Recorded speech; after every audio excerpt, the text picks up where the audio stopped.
இப்போ என்கிட்ட அதிகாரம் இருந்ததுன்னா எல்லா மாவட்டத்தினுடைய எஸ்பியை நான் கூப்பிடுவேன், ஒரு மீட்டிங் கூப்பிடுவேன்.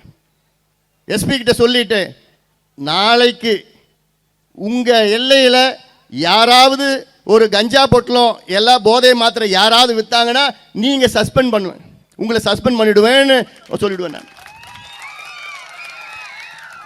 அடுத்தது எஸ்பி என்ன பண்ணுவார், அன்னைக்கே வீட்டுக்கு போவார், ஆஃபீஸில் எல்லா டிஎஸ்பியும் கூப்பிடுவார். கூப்பிட்டு வச்சு, இங்கே பாரியா சிஎம் சொல்லிட்டாரியா, எங்கேயாவது உங்கள் எல்லையில் ஏதாவது ஒன்று இருந்ததுன்னா உன்னை நான் சஸ்பெண்ட் பண்ணிவிடுவேன். எஸ்பி சொல்லுவார், யார்கிட்ட, டிஎஸ்பிகிட்ட சொல்லுவார்.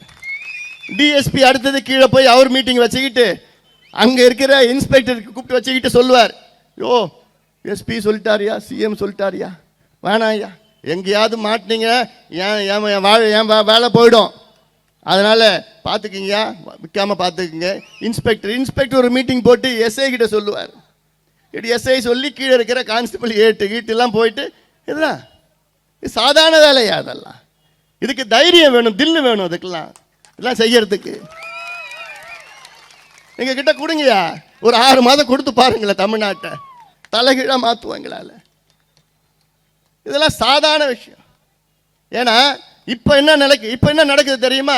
எங்கேயாவது கஞ்சா விற்கிறவங்கள போலீஸ் பிடிச்சாங்கன்னா உடனே, சார் நான் திமுக மாவட்ட செயலாளர் பேசுகிறேன் சார்,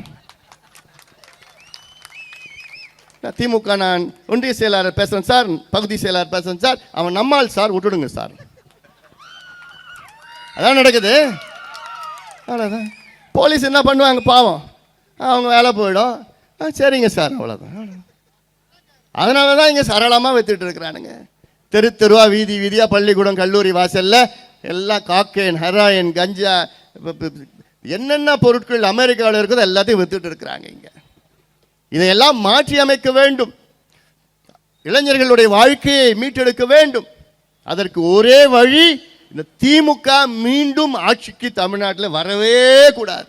இப்போ வீட்டுக்கு அனுப்புங்க, அப்போ நிரந்தரமாக அனுப்பிச்சு விட்டுருங்க, முடிச்சிடலாம், அவ்வளோதாங்க. இந்த கும்மிடிப்பூண்டி சுற்றி இருக்கிற தொழிற்சாலைகள் இருக்குங்க. ஆனாலும் இவ்வளோ தொழிற்சாலைகள் இருந்தோம் இங்கே இருக்கின்ற இளைஞர்களுக்கு வேலை கிடைச்சதா? கொடுக்குறாங்களா? இல்லை. ஆனால் இங்கே பக்கத்தில் ஸ்ரீ சிட்டின்னு ஒன்று இருக்குது, அவ்வளோ அழகாக இருக்குது. அந்த பகுதியில் போய் பார்த்தா இருக்கிற தொழிற்சாலையில் அங்கே கொண்டு போயிட்டு இருக்கிறாங்க. அங்கே அவ்வளோ சலுகைகள் கொடுத்துருக்குறாங்க. ஆந்திரா பார்டரில் இருக்குது, எல்லையில் இருக்குது. அங்கே என்ன சட்டம் தெரியுமா? ஆந்திராவில் ஆந்திரா அரசு ஒரு சட்டம் கொண்டு வந்திருக்கிறாங்க. என்ன சட்டம்? ஆந்திராவில் உள்ள தொழிற்சாலைகளில் 75% வேலை வாய்ப்பு அங்கே இருக்கின்ற உள்ளூர் இளைஞர்களுக்கு தான் கொடுக்க வேண்டும் என்று ஆந்திராவிலே ஒரு சட்டம் இருக்கிறது. ஆந்திரானா இங்கேருந்து என்ன ஒரு 20-30 கிலோமீட்டர், 20 கிலோமீட்டர் தாண்டி சட்டம் இருக்கு. ஆனால் இங்கே இந்த சட்டத்தை கொண்டு வர துப்பில்லாத திமுக, திராணி இல்லாத திமுக. தேர்தலுக்கு முன்பு அத்தனை வாக்குறுதிகள் கொடுத்தீங்கல்ல.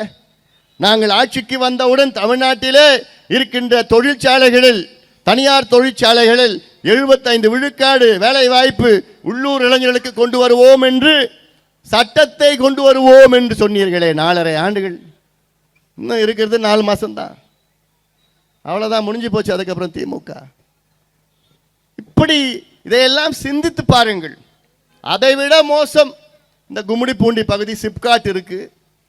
இந்த சிப்காட்னாலே நம்ம நினைச்சிட்டு இருக்கிறோம், ஓஹோ ஃபேக்டரிடா, தொழிற்சாலைகள், வேலை வாய்ப்புடா, வருமானம், அரசுக்கு வருமானம், வருவாய், வளர்ச்சி, ஒரு மாநில அரசினுடைய வளர்ச்சி, இப்படிலாம் வெளியிருந்து பார்த்தா. ஆனால் உள்ளுக்குள்ள பார்த்தா தான் தெரியுது எவ்வளோ அழுகி போயிருக்கிறது.